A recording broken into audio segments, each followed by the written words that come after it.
La noia?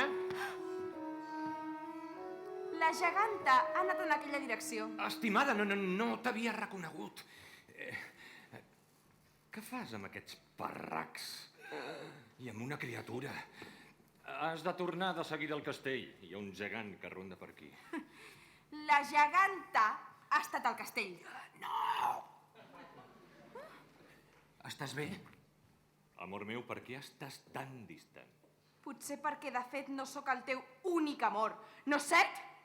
Com ho saps? M'ho ha dit un ocellet. Jo t'estimo, de debò que sí, però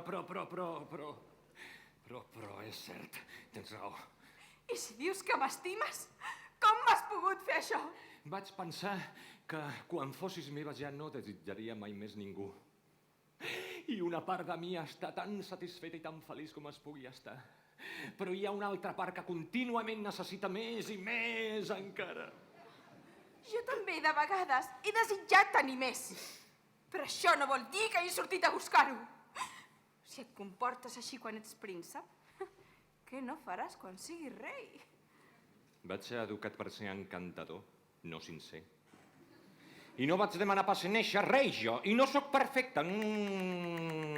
Simplement, sóc humà. Crec que serà millor que te'n vagis. Anar-me'n? Però si jo t'estimo.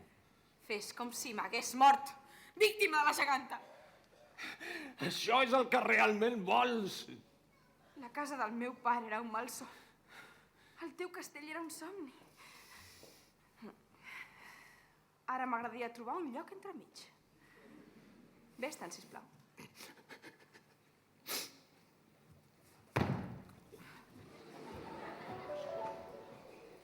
Sempre estimaré aquella noieta que fugia de mi. I jo aquell príncep llunyà.